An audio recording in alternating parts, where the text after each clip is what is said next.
درود پاک کب کب کہاں کہاں اور کیسے کیسے کام آتا ہے. ایک بہت ہی خوبصورت واقعہ، بڑا ایمان افروز واقعہ ہے جو میں آپ کے سامنے پیش کرتا ہوں. ایک دوست نے اپنے ایک دوسرے دوست کو قرض دیا، اور جب اس نے قرض دیا تو وہ قرض ایک بڑی اماؤنٹ تھی، 3000 دینار. وہ ٹائم آ گیا جب اس ٹائم وہ قرض لینے کے لیے اپنے دوست کے پاس گیا کہ بھائی مجھے میرے پیسے واپس دو.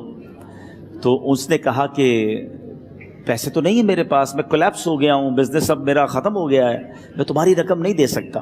اس نے ایک اور ٹائم دے دیا اسے کہ ٹھیک ہے اب اتنے دنوں کے بعد میں دے دوں گا.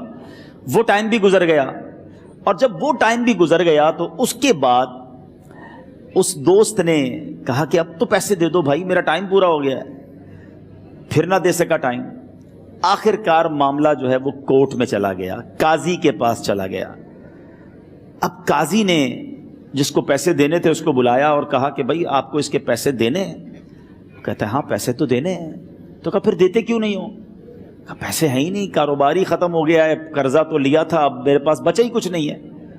تو کہا اچھا اب یہ بتاؤ کہ کب دو گے، کیسے دو گے؟ اس نے کہا بس میرے پاس پیسے ہی نہیں ہیں. تو کہا اب تمہارے پاس 30 دن کا ٹائم ہے، 30 ڈیز میں یا تو اس کے پیسے لوٹا دو یا 30 دن کے بعد تمہیں قید کر دیا جائے گا.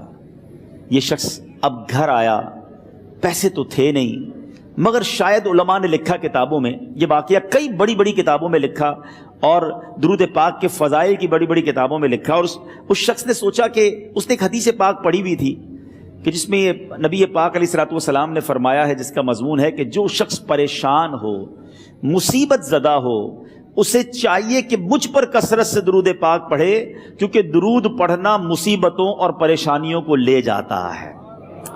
اب اس عاشق رسول نے سوچا اور تو کچھ ہے نہیں، اب میں درود پاک پڑھنا شروع کرتا ہوں. صبح سے لے کر شام تک وہ درود پاک پڑھنے لگ گیا. 27 دن گزر گئے. only 3 days left. 3 دن باقی تھے قاضی کے پاس جانے میں. 27 دن گزر گئے درود پڑھتے پڑھتے. جب 28ویں رات آئی تو آنکھیں تو بند ہوئیں، مگر خواب میں اسے ایک آواز آئی، گھبراؤ نہیں، تمہارا قرضہ ادا کر دیا جائے گا، تمہارا مسئلہ سالو ہو جائے گا. صبح اٹھتا ہے، درود پاک پڑھ رہا ہے، مگر کہتا ہے یہ آواز سے تو مسئلہ حل نہیں ہوگا، پیغام کیا ہے اسے سمجھ نہ آیا. 28واں دن گزر گیا، 29ویں رات آ گئی، مگر اب آنکھیں بند ہوئیں اور قسمت جاگ اٹھی. نبی پاک صاحب لولاک صلی اللہ تعالیٰ علیہ وسلم خواب میں تشریف لائے اور پیارے آقا صلی اللہ تعالیٰ علیہ وسلم نے فرمایا گھبراؤ نہیں، علی بن عیسیٰ وزیر کے پاس جاؤ، وہ تمہارا قرضہ ادا کر دے گا. اب یہ عاشق رسول صبح اٹھا تو ویری فریش، حشاش بشاش کہ اب تو کام ہو گیا، نبی پاک نے خواب میں آ کر بشارت دی ہے. مگر پھر ذہن میں سوال آیا کہ علی بن عیسیٰ کے پاس جاؤں گا تو ثبوت کیا ہے، پروف کیا ہوگا؟ میں جا کر اس کو کہوں گا کہ میرا قرضہ دے دو تو ایسے تو قرضہ نہیں دے دینا. اور میں نے اس کو کہا کہ مجھے نبی پاک نے خواب میں کہا ہے، اور اس نے اگر مجھ سے کوئی نشانی مانگی تو میں نشانی کیا دوں گا؟ آخری دن تھا، 29واں دن تھا، وہ بھی درود پڑھتے پڑھتے گزر گیا. 30th نائٹ آ گئی، صبح وہ دن ہے جب عدالت میں جانا ہے. اب اس رات پھر نبی پاک علیہ الصلوۃ والسلام خواب میں تشریف لائے اور آقا علیہ الصلوۃ والسلام نے فرمایا کہ علی بن عیسیٰ وزیر کے پاس جاؤ، وہ تمہارا قرض ادا کر دے گا. کہ حضور چلا تو جاؤں گا، لیکن اگر وزیر نے مجھ سے کوئی نشانی طلب کی تو میں کیا جواب دوں گا؟ پیارے آقا علیہ الصلوۃ والسلام نے کمال کا ارشاد فرمایا کہ علی بن عیسیٰ سے کہنا کہ تم روزانہ فجر کی نماز کے بعد 5000 بار درود پاک پڑھتے ہو، یہ راز فقط تم جانتے ہو اور تمہارا رب جانتا ہے. اب یہ جب صبح اٹھا تو ایک نشانی بھی مل چکی تھی. عدالت میں جانے سے پہلے وزیر کے دربار میں پہنچ گیا. اسے یہ ڈر تھا کہ آج پیسے نہ لوٹائے تو سزا ہو سکتی ہے. جب وزیر کے دربار میں پہنچا تو وزیر اپنے مشیروں کے ساتھ بیٹھا تھا. کہا مجھے آپ سے بات کرنی ہے. کہا بتاؤ کیا بات کرنی ہے؟ کہا میں ایک پیغام لایا ہوں آپ کے لیے. اچھا کس کا پیغام لائے ہو؟ کہا میں نبی پاک جناب محمد مصطفیٰ صلی اللہ تعالیٰ علیہ وسلم کا پیغام لایا ہوں. وہ عاشق رسول وزیر تھا. کہتا بتاؤ میرے آقا نے کیا پیغام دیا ہے؟ کہ حضور میں 3000 دینار کا مقروض ہوں، آج آخری دن ہے اور میرے آقا نے مجھے بشارت دی ہے کہ آپ سے کہوں کہ آپ میرا قرض ادا کر دیجئے۔ علی بن عیسیٰ کہتا ہے کوئی ثبوت ہے آپ کے پاس؟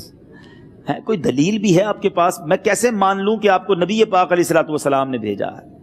عاشق رسول کہتا ہے خالی ہاتھ نہیں آیا، میرے آقا نے مجھے دلیل بھی عطا فرمائی ہے، مجھے ایک ایویڈنس بھی دیا ہے، اور پروف یہ ہے حضور کہ آپ روزانہ صبح فجر کی نماز کے بعد نبی پاک صلی اللہ تعالی علیہ وسلم کی بارگاہ میں درود و سلام کا نذرانہ پیش کرتے ہیں۔ جب تک 5000 کا عدد پورا نہیں ہوتا آپ اس وقت تک کسی اور سے بات نہیں کرتے۔ اور اے وزیر صاحب، یہ راز صرف آپ کو پتا ہے اور آپ کا رب جانتا ہے۔ اللہ اکبر۔ وہ وزیر تو جس کو کہے نا جھوم اٹھا، ایسا عاشق رسول وزیر تھا جو روزانہ صبح 5000 درود پڑھتا ہو، اس کی تو عید ہو گئی نا۔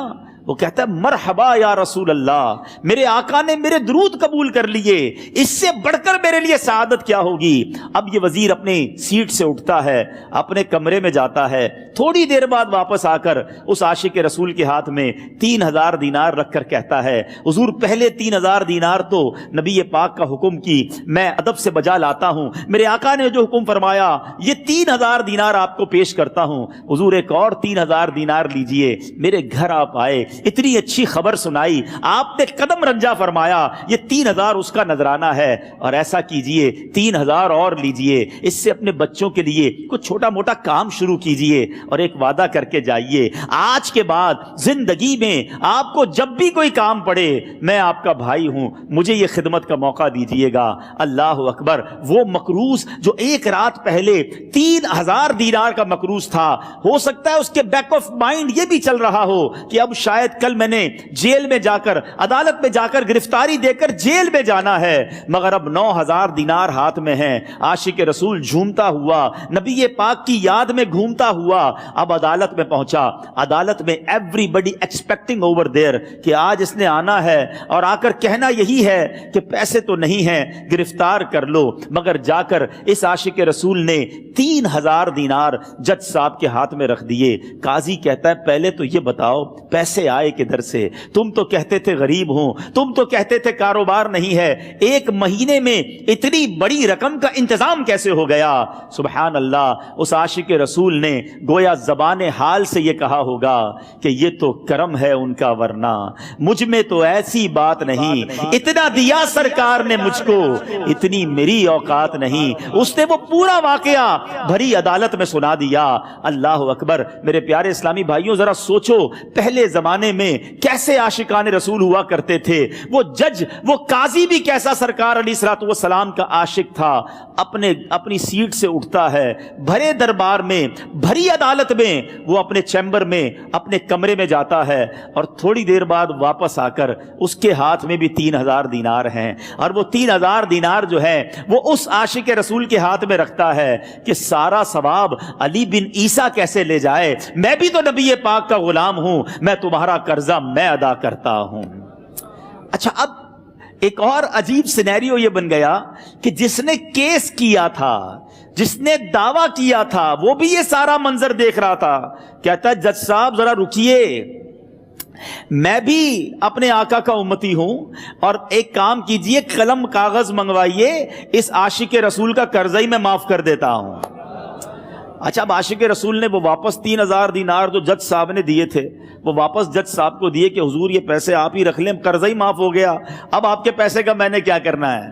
جج صاحب کہتے ہیں جو پیسے نبی پاک کے نام پر نکالے ہیں اب مجھے واپس نہیں چاہیے، یہ بھی تم اپنے ساتھ لے جاؤ۔ اللہ اکبر۔ میرے میٹھے اسلامی بھائیوں، وہ عاشق رسول ایک رات پہلے 3000 دینار کا مقروض ہے، اب 12000 دینار لے کر گھر کو واپس جا رہا ہے۔ اس ایک واقعے کے اندر جو ہم سب کے لیے درس ہے، جو ہم سب کے لیے پیغام ہے، شاعر لکھتے ہیں نا، دکھوں نے تم کو جو گھیرا ہو تو درود پڑھو،